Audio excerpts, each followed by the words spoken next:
Après avoir fait une installation solaire photovoltaïque, le technicien en charge de l'installation il doit prendre en compte plusieurs paramètres.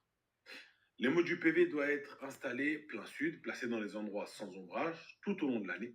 S'il y a des arbres à proximité qui risquent de cacher les modules PV, il est préférable de couper les branches si aucun autre emplacement n'a été trouvé. Bien entendu, évitez d'aller couper un arbre qui a 20, 30, 40 ans d'existence pour une installation PV. Et s'il faut couper, demandez toujours l'autorisation du propriétaire. Les modules PV doivent être orientés dans la direction prévue lors de l'étude. Si à l'étude, vous avez prévu de les mettre plein sud, quand vous allez les installer, il ne faut pas le mettre plein est.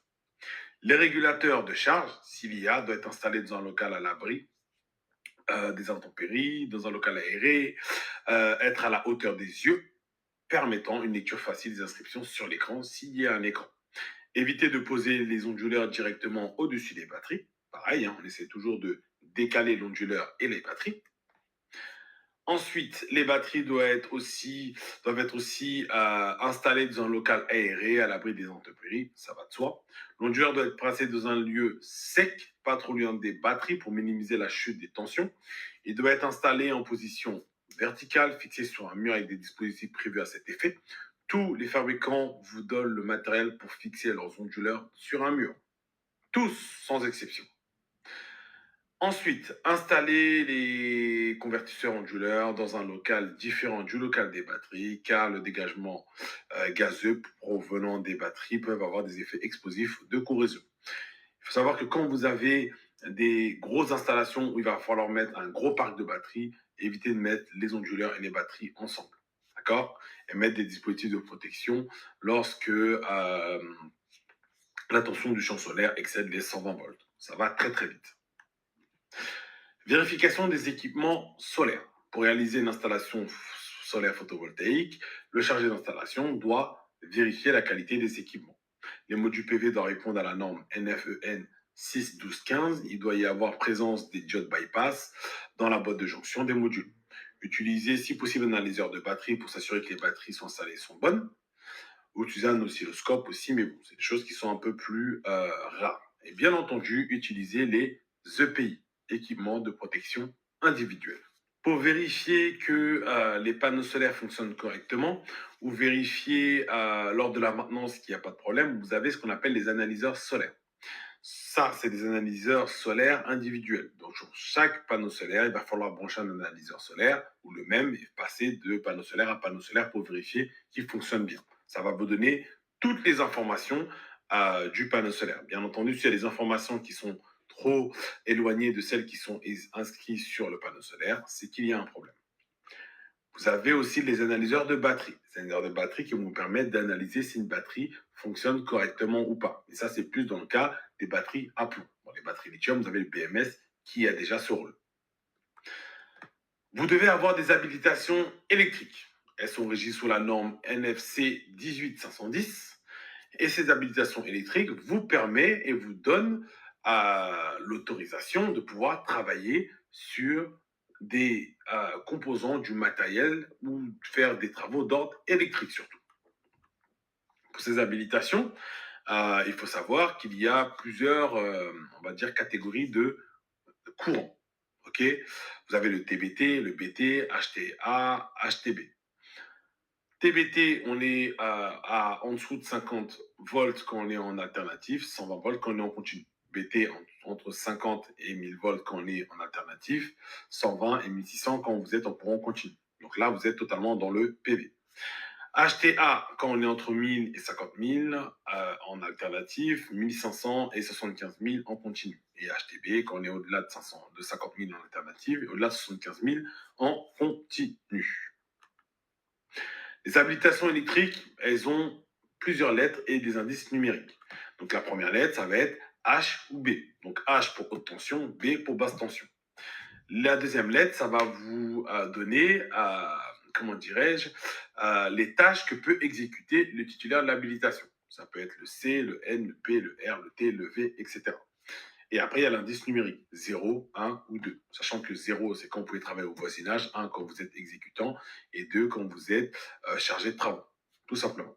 Il faut savoir que pour intervenir sur une installation PV, le technicien doit être habilité BP ou BRPV.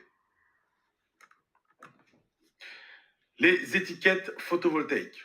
Donc, comme je l'ai dit tout à l'heure, c'est l'étiquette qu'il va falloir impérativement mettre si vous voulez que le consuel valide votre installation. C'est pour des questions de sécurité, pour les biens et les personnes, pour les prévenir qu'il y a de l'électricité, que ce soit à côté DC ou côté AC. Maintenant, passons purement à la maintenance. Il faut savoir qu'il existe deux types de maintenance, la maintenance préventive et la maintenance corrective. La préventive, ça va être une maintenance qui va être exécutée à des intervalles prédéterminés, selon certains critères prescrits. Elle va être destinée à réduire la probabilité de défaillance ou la dégradation du fonctionnement d'un bien. Après, vous avez la maintenance corrective qui, elle, va s'exécuter lorsqu'il va y avoir une détection d'une panne. Il va être destiné aussi à remettre le bien en état pour qu'il puisse refonctionner. Une installation photovoltaïque, c'est un investissement pour une durée d'au moins 20 ans. D'accord? Ces installations sont en permanence soumises aux intempéries, aux phénomènes naturels. Il est donc indispensable de veiller au bon fonctionnement de l'installation PV. Pour cela, il faut le faire dès maintenant sur les installations qui a plusieurs avantages. Il est important de faire une maintenance au moins une fois par an sur une installation solaire PV. Bien entendu, ça va dépendre de l'endroit, ça va dépendre de la région, ça va dépendre de la ville. Si vous êtes en France, une fois par an, il faut faire une maintenance. Si vous êtes dans un pays où il y a beaucoup de poussière, il va falloir faire la maintenance au moins une fois par mois, et ainsi de suite.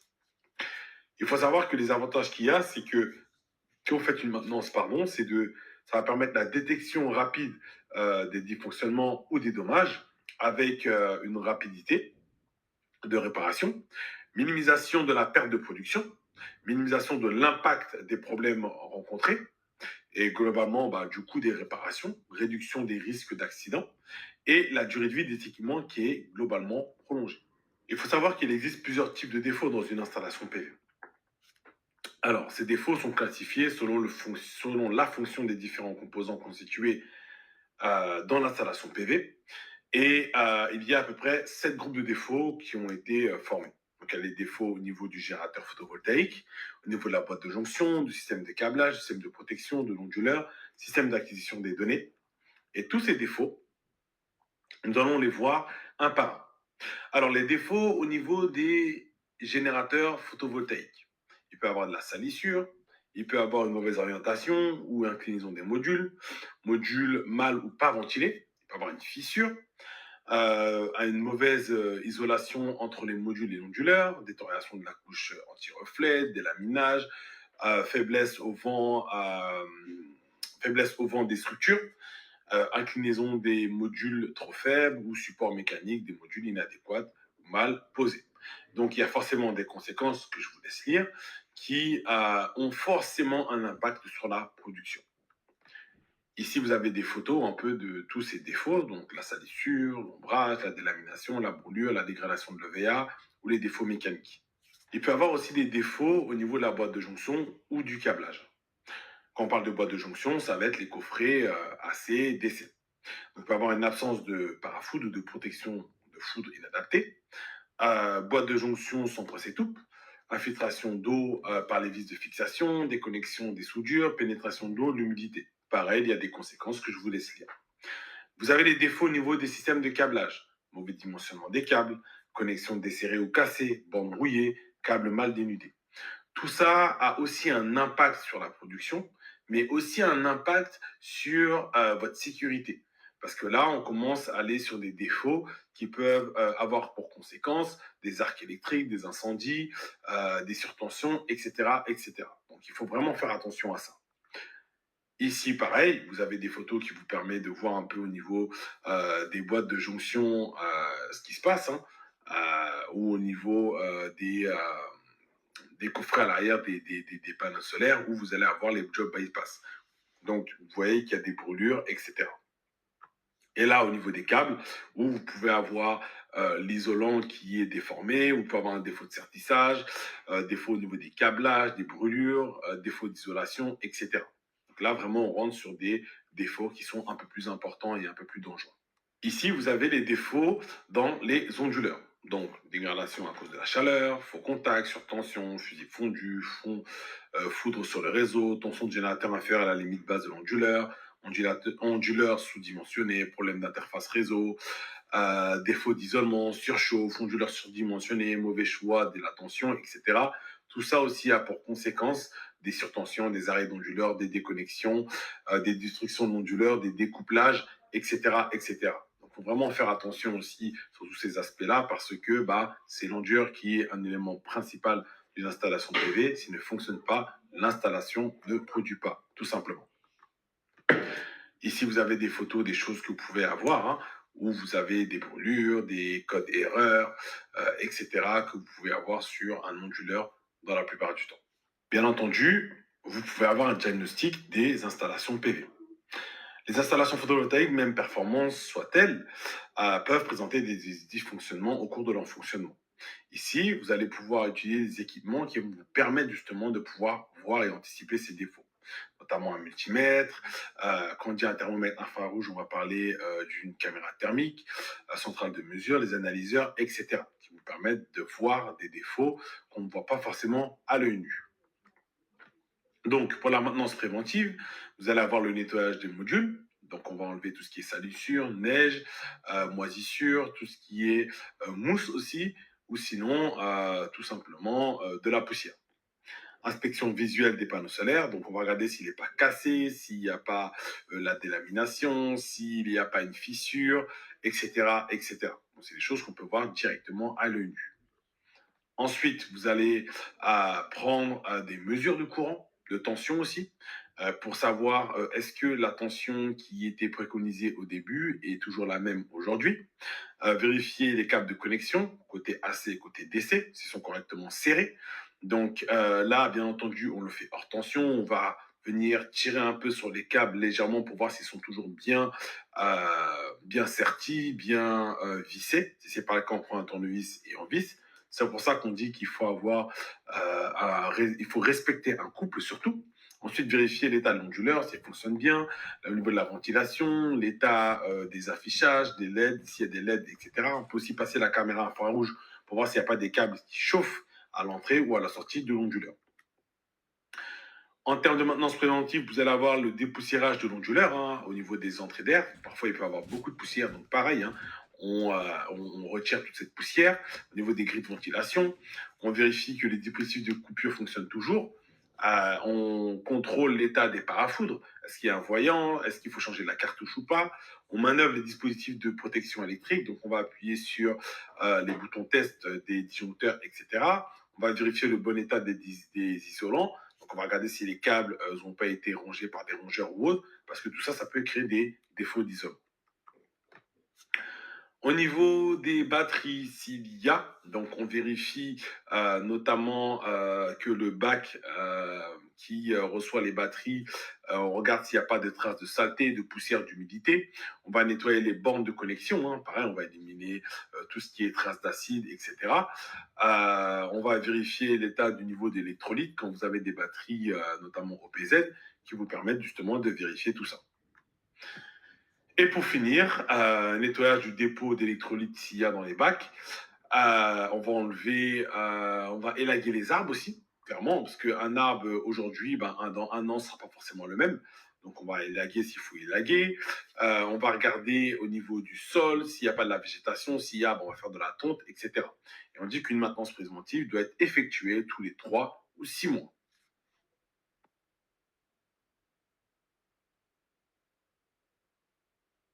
Sur la réglementation dans le domaine du photovoltaïque. Il faut savoir que les panneaux solaires, ils ne s'installent pas au hasard et n'importe comment. Ils requièrent de respecter des normes et des réglementations pour assurer la sécurité des biens et des personnes, la performance et la durabilité du système. D'accord? Il faut une autorisation d'urbanisme de la mairie pour pouvoir faire une installation solaire. Sauf si vous êtes sur une installation solaire en dessous d'1,80 m et en dessous de 3 kg. Sinon, au-dessus, il faut une autorisation d'urbanisme qu'on appelle une déclaration préalable, une DP. Les déclarations et les démarches varient en fonction du type de logement, de la hauteur et de la puissance. Ici, vous avez tous les sites internet qui vous permettent d'obtenir toutes les informations assez précises sur la réglementation et sur la législation sur les installations PV. Donc vous avez Légifrance, le BOFIP, vous avez le CRE, vous avez photovoltaïque.info aussi.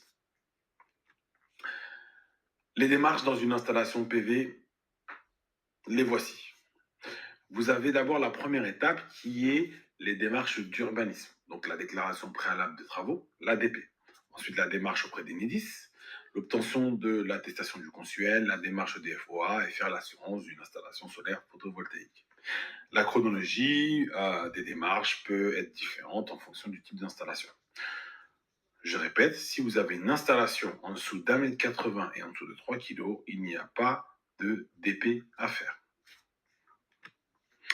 Si on commence par la DP, donc on dit la première étape, c'est de faire la DP auprès de la mairie. Elle permet à votre commune de vérifier que votre installation respecte bien les règles d'urbanisme en rigueur. Attention, dans certains cas où il va falloir faire aussi appel aux architectes de France, quand vous avez des maisons qui sont face à des monuments historiques surtout, ou dans des lieux historiques. Pour un toit existant, l'installation PV nécessite une DP, même hors secteur protégé. En raison du changement d'aspect réalisé, le délai d'instruction dans la mairie est d'1 mois à partir du jour du dépôt du dossier. La mairie doit vous répondre pour vous dire que non, elles ne sont pas d'accord. Si la mairie n'est pas d'accord, si la mairie ne répond pas au bout d'1 mois, eh ben, c'est considéré comme validé. Pour une construction neuve, l'installation photovoltaïque doit être incluse dans le permis de construire. Et pour les installations au sol, l'obligation d'effectuer une déclaration préalable dépend de la hauteur de l'installation par rapport au sol et de la puissance. Seules les installations de moins de 3 kg et inférieures à 1,80 m sont exemptées. Concernant la demande préalable de travaux, donc l'ADP, il va falloir avoir plusieurs documents. Il va falloir avoir le plan de situation de terrain, on appelle le DP1. Il doit situer rapidement le terrain dans la commune. Et il va falloir avoir des informations qui soient indiquées dessus. L'orientation, les voies de desserte, l'échelle, l'angle de prise de vue de la photo. Vous pouvez très bien aussi aller sur géoportail.gouv.fr qui vous permet justement d'avoir ce plan de situation. Ensuite, vous avez le DP2, qui est le plan de masse. Il doit être indiqué l'échelle, l'orientation, les limites du côté de terrain, la description du relief, l'accès des véhicules, les bâtiments existants à maintenir. Vous avez le DP3, qui est le plan de coupe du terrain.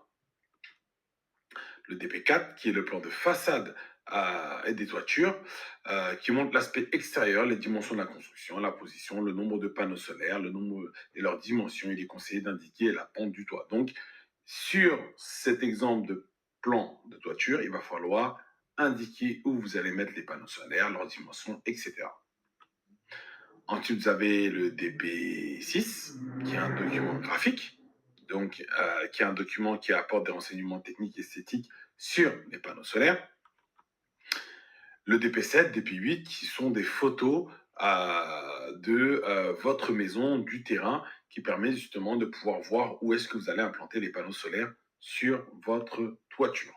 Pour la DP, c'est un document administratif CERFA qu'il faut remplir, tout simplement, où vous allez le remplir, justement, pour le client.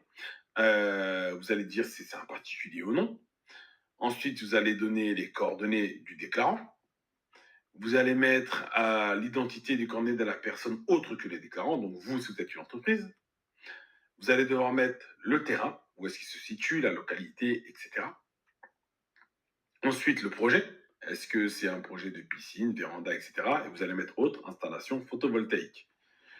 Mettre aussi des descriptions, ok, du projet.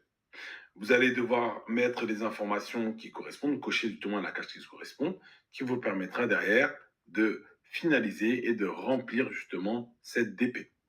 Et un engagement du déclarant, c'est-à-dire vous, qui vous engage justement à être en qualité de faire cette déclaration tout simplement. Et ensuite, vous aurez le cachet de la mairie qui vous dira que oui, votre DP est accepté à telle date. Et là, vous pourrez aller à la deuxième étape. Ensuite, la deuxième étape qui va être la demande de raccordement Enedis. Enedis, c'est un gestionnaire de réseau public de distribution d'électricité chargé en particulier de réaliser les prestations d'accès au réseau pour tous les utilisateurs en liaison avec les fournitures d'électricité. L'installateur qui souhaite raccorder son installation réseau, enfin, son installation au réseau d'Enedis devra faire une demande de raccordement directement sur le portail en ligne ou par envoi d'une fiche de collecte. La plupart du temps, on le fait en ligne. Le demandeur devra à cette occasion choisir l'option de raccordement, injection en totalité, surplus ou sans injection, préciser son souhait de bénéficier du tarif d'obligation d'achat ou non. Pour la déclaration auprès d'Enedis, le demandeur devra remplir le formulaire et transmettre les pièces suivantes pour compléter le dossier. Copie d'autorisation de l'urbanisme, la puissance de raccordement électrique maximale souhaitée, le plan de masse du projet, une ou plusieurs photos du projet s'il y a, un engagement de prise en charge des travaux nécessaires au raccordement s'il y a, et l'échéance prévue du besoin électrique, tout simplement. Donc, lorsque vous allez aller euh, sur le site d'Enedis pour pouvoir faire cette demande, il va falloir justement dire si vous êtes un nouveau raccordement ou production d'électricité. Donc là, pour le coup, c'est production d'électricité. Mais commencer, mettre le lieu justement de la demande et démarrer la demande. Ensuite, c'est comme avec le document CERFARO, il va falloir remplir certaines cases. On va vous demander notamment si le projet nécessite une autorisation d'urbanisme, si oui, quel type d'autorisation, la filière de production, la technologie, la production souhaitée. Le responsable d'équilibre. On va vous demander aussi la date souhaitée de mise en service. Qu'est-ce qu'on peut vous demander? Le numéro de téléphone, les coordonnées, etc., qui permettront justement de pouvoir remplir cette demande. Donc, il faut le faire vraiment de façon minutieuse parce que une erreur peut vous poser des problèmes. Donc, faites attention à ça. Et pour finir, bon ben la démarche, pareil, hein, on vous dit encore le raccordement d'installation groupée, le stockage d'énergie si oui ou non, protection de découplage, etc., etc. Donc c'est vraiment à ne pas négliger, hein. C'est des informations à faire de façon correcte. Et ensuite, ben, on vous dira d'ajouter les éléments ou les pièces qu'on vous demande, hein, comme le plan de situation, le plan de masse, cadastral, etc., etc. Maintenant, nous allons passer au Consuel, qui sera votre meilleur ami. Consuel qui veut dire Comité national pour la sécurité des usagers de l'électricité. Donc, le Consuel, c'est un organisme qui va venir contrôler votre installation PV et qui va dire oui ou non si elle est aux normes ou conforme. Bien entendu, son déplacement n'est pas gratuit.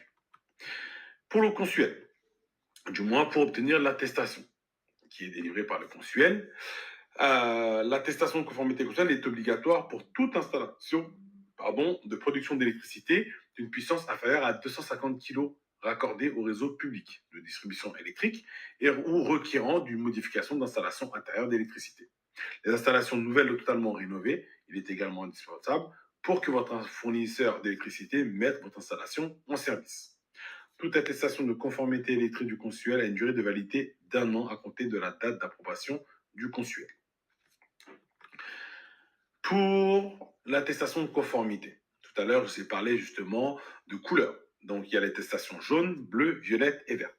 Et vous allez devoir voir celle qui vous correspond le mieux. Pour la jaune, par exemple, elle va correspondre à une installation électrique à usage domestique. C'est la plus courante pour garantir la conformité d'un logement neuf, rénovation des particuliers. La bleue, elle correspond à une installation qui est vouée à produire de l'énergie, panneaux solaires ou éoliennes, sans stocker ou avec enfin sans la stocker ou avec ou sans autoconsommation. L'attestation violette, elle correspond à une installation qui produit de l'électricité et on la stocke. Si vous avez une batterie, c'est l'attestation violette.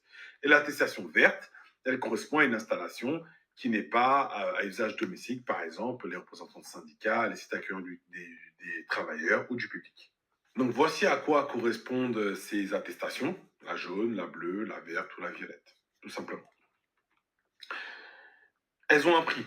Donc, la jaune, 122,42 €, la verte, 64,62 €, la bleue, 170,84 € et la violette, 194,90 €. Bien sûr, si vous êtes en version électronique, ça va vous coûter un petit peu moins cher que si vous êtes en version papier. Donc, il y a 4 étapes pour obtenir l'attestation de conformité visée par le consuel. Première étape, choisir et remplir une seule attestation de conformité. Deuxième étape, payer en ligne. Troisième étape, traitement du dossier et visite du consuel. Et la quatrième étape, c'est l'obtention de ce fameux visa. Alors, il vous suffit d'aller sur ce site, qui est www.consuel.com, tout simplement, créer un espace, et vous, en tant qu'installateur, il va falloir créer un espace en tant qu'installateur qui va vous permettre d'avoir toutes vos attestations qui vont être rangées et classées. Comme ça, vous saurez toutes les attestations sur un seul et unique tableau ou bureau, on va dire. Donc là, vous remplissez tout ce qu'il y a à remplir, que ce soit vos coordonnées, l'adresse de facturation, SIRET, etc., etc. Ensuite, vous allez devoir acheter des attestations en avance. Ça veut dire si vous savez que vous avez, je sais pas moi, 100 installations à faire dans l'année, ben vous en achetez 100. Plus vous en achetez, moins c'est cher. Donc vous achetez en avance et une fois que vous avez acheté ces, euh, ces attestations, bon là c'est le moment où il faut payer, etc. Elles vont apparaître, comme vous voyez, en bas à droite. Donc, vous voyez, il y a la jaune, la verte, la bleue, la violette. Si vous achetez une bleue, ben, vous allez avoir le chiffre 1 qui va apparaître sur les fiches bleues. Donc, ce qui va vous permettre, vous, de savoir combien de fiches il vous reste pour pouvoir faire d'autres installations. Ensuite, il va falloir remplir l'attestation de consuel en ligne, hein, pareil que le CERFA est pareil que la demande de raccordement d'Enedis. On va vous demander des informations, il va falloir remplir le lieu. On va vous dire justement de mettre les adresses qui correspondent à vous et au site.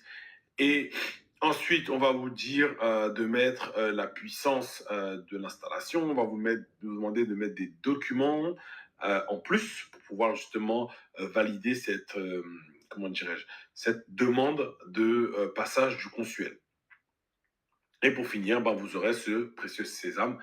Aujourd'hui, en fait, c'est plus par QR code qui vous permet, enfin, par QR code qui va vous permettre qu'en le scannant, vous allez avoir toutes les informations liées à cette conformité. Dans le cas où vous voulez revendre cette électricité, du moins dans le cas où le client veut revendre son électricité, il va devoir passer par EDF OA, ou sinon aller sur le marché libre de l'énergie. Mais sinon, la plupart du temps, on passe par EDF OA, qui est EDF à obligation d'achat pour OA. Donc, pareil, pour les étapes pour passer à EDF-OA, elles sont comme pour le consuel pour Enedis. On va sur le site, on renseigne justement les informations qu'ils vont demander. Bien entendu, on vous dit qu'il y a certaines étapes à avoir. Justement, en renseignant toutes ces informations, ça va vous permettre de vous donner un prix du kilowattheure et vous dire, OK, EDF-OA va vous racheter l'électricité qui va être en surplus ou en total ou autre. Ici, vous allez avoir un document, une attestation sur l'honneur à signer vous-même, une attestation sur l'honneur à signer par l'installateur aussi. Et ces attestations-là qui vont vous permettre de pouvoir avoir droit au tarif d'achat, de pouvoir revendre votre électricité tout simplement. Les points sur le contrat. Il faut savoir qu'il y a 6 points principaux sur les contrats d'achat avec EDF-OA. Il a une durée de 20 ans. Le tarif de base est fixé à la date de la demande de raccordement du réseau Enedis. Une indexation annuelle au 1er novembre sur la base d'indices publiés par l'INSEE. Un contrat prenant effet, sauf cas particulier, à la mise en service de l'installation. Une périodicité de facturation en fonction de la puissance. Pareil, en fonction de la puissance, ce ne sera pas forcément tous les mois que vous aurez le rachat de votre électricité, ou du moins le paiement de ce que vous avez injecté. Et une majoration du tarif d'achat est possible en fonction de l'origine du matériel installé, tout simplement. Nota bene, un tarif fixé par rapport à la date de demande de raccordement est essentiel pour la visibilité du futur producteur pour être assuré de sa rentabilité sur le long terme et estimer le retour sur investissement. Donc, il est important de respecter toutes ces étapes pour vous permettre justement, à vous en tant qu'installateur, de faire bénéficier aux clients du tarif d'achat. tout simplement.